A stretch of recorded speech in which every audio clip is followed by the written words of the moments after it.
Well, Fidji, you need no introduction, but for the record's sake, who are you and what do you do? I'm Fidji Simo and I'm the CEO of Instacart. Great. And what has your journey been pre-Instacart? So I spent 10 years at Meta. If you go back even further than that, I grew up in France. I haven't lost the accent. In a family of fishermen, was the first one to graduate from high school, and then came to the US with eBay. But really a lot of my career acceleration was at Meta. I was very lucky to work with Mark Zuckerberg for 10 years. Through a pretty incredible time, 2011 to 21, is that right? That's right. So going from a web-based company to a mobile-based company to no revenue on mobile to all revenue coming from mobile. Well, I was put in charge of developing ads on mobile right after the IPO, and so I remembered like all the CNBC headlines where Facebook will never monetize mobile, which when you're the person in charge of monetizing mobile is mildly stress-inducing. But we ended up figuring it out and building a big business out of that. But that's really, a big turning point in my career. And then I kind of repeated that multiple times with things that were obvious to me but not obvious to others. For example, I started developing video on Facebook, and at the time people were like, oh, you shouldn't touch video on Facebook. YouTube has been at it for 8 years. Facebook is so behind. But to me it was obvious that every social media platform will need video, and so I took over Facebook video and grew it into a very large percentage of the time that people spend on Facebook. And then by the end was responsible for the Facebook app. Wow. Well, we've been preparing for the Meta episode, and I'd like to do some research right now. No problem. So around the time of the IPO, the notion of the feed ad, this the ad unit of our time, had not been invented yet, and there was this existential crisis, as you mentioned. How did that shift happen? Like, was it obvious that, we need to take the right sidebar web ads and insert them right in the feed? Or how did the world get here? It was actually very progressive because we knew that the right side ads that were basically display ads probably wouldn't work exactly as is in feed. And so we started with this notion that we needed to have what was called at the time sponsored stories. And so the idea was you would like the Coca-Cola page, and we would, it would like say that in feed, and we would boost that story inside feed. And we quickly realized that, first off, that wasn't a story that was particularly insightful or helpful for most people. And second, brands didn't really want to pay for much of that because they really wanted to control their brand message. And over time, we realized actually, as long as it looks like a regular page post, but it comes from the brand and they can share a message, we think that we can integrate some of that inside feed without users revolting. And we started doing that. We improved our targeting a lot. That was a very critical piece because we really wanted to make sure that it would be high quality, it would seem relevant to you. And we realized that the format mattered less than are you really interested in seeing this ad?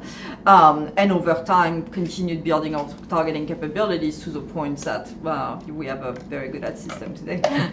I'm curious what you think of this general observation. In hindsight, duh. Like, that was the obvious thing that would work. But sitting there in that moment, not obvious at all. How do you think about that as a product leader today?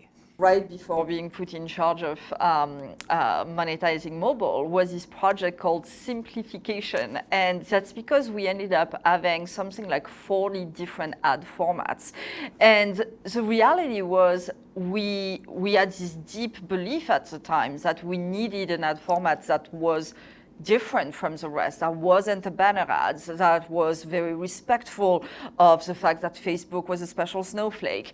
And that led to a proliferation of these really bespoke formats that advertisers couldn't understand for the life of them and weren't really adding much value to users either. And I think at that point, when you reach the maximum of a bad idea, you realize, oh, okay, we do need to adjust, and you over pivot in the other direction. I was like, okay, we need to go with one format, one like approach that can actually address like all of the needs of advertisers, that can have, image ads, video ads, like just in one format. And I think it was a realization that sometimes you think you know what's going to be best for your users, but that's because you are like very set on a particular vision for your product. And in fact, if you just listen to users and advertisers, you realize that the thing that matters most for them is like relevance. Are you seeing an ad that's relevant to you? And once we got that core insights, then we were able to develop an ad product suite that made a lot more sense. There was a lot of belief, I think even strong belief in the company that like the feed should not have advertising, right? The advertising should be around the feed, but not actually in the feed.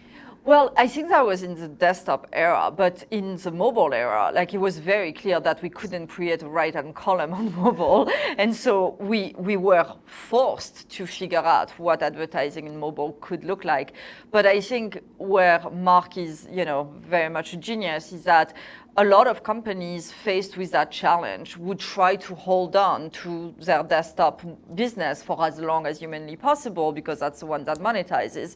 Mark was the entire opposite. He was like, we are going to embrace mobile like head first, and you better figure out how to monetize it in the meantime, but we are not gonna let ourselves be disrupted by this shift just because we haven't figured out a business model for the new thing.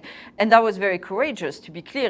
Got a lot of heat from investors, from everyone for doing that. But if he hadn't done that, Facebook simply wouldn't be the company it is today. And so that's the kind of learning I really take with me when I look at big technological shifts that can impact us. It's always like, how do I embrace them, even if it's painful? Because being left behind is going to end up being 10 times more painful. Facebook, now Meta, is famously good at this. Throw away the present, look to the future, aggressively use data to make our products better. Are there any other examples that you look to in the Valley or throughout history as really good at that? There aren't that many now that I think about it.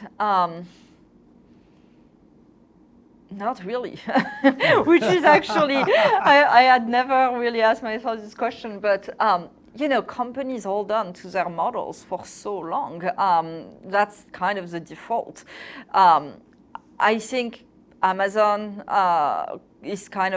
can be put in that category as well. I think they have made pretty big bets, but I think their bets were less costly on the current business. It was big bets on the future, like AWS, but it wasn't as risky on the current thing, whereas Mark doesn't hesitate to risk the big business in order to leap forward. As you're now running Instacart, which is while still a tech company, a very, very different type of business than Meta, what other companies do you look to for inspiration bringing now into Instacart? Yeah, I look to a lot of different companies. So first off, we partner at Instacart with 1,500 grocers, and I take a ton of inspiration from our grocer partners. They are very different from what you made a comment about margins on stage with VJ. Yes. But let's take the example of Publix, for example. Every time I meet the CEO of Publix, he never meets into a conference room. He meets at the store, and even if we're talking business, we're doing a store tour while we're talking business. And even if we're in the middle of a deep business conversation, if he sees a customer that's looking for something, he stops the conversation, goes and helps the customer. If there is an apple on the stand that's not perfectly red, he takes it, puts it in his pocket, calls the guy in charge of the produce department, tells him to replace the apple. And it is incredibly inspiring because I think that is a Sam Walton devotee right there. Yes, and I think in tech very often, you see tech debt, you see like beauty being ignored, you see quality of customer experience not always being the number one thing that CEOs optimize for, whereas in grocery, it's everything. You sweat the details, you sweat the customer interaction. And I've taken, a lot of lessons from seeing how they operate, and because through Instacart, we're an extension of their business, we need to have the same standards they do. And so that was, incredibly interesting to see that. The last company I'll mention, which is completely outside of our field, which I take a lot of lessons from, is LVMH. And it's a total cliche because I'm French, so of course I would love LVMH. But I think what I admire the most about them is the blend of heritage, tradition, and modernity, and it's very rare to be able to do both.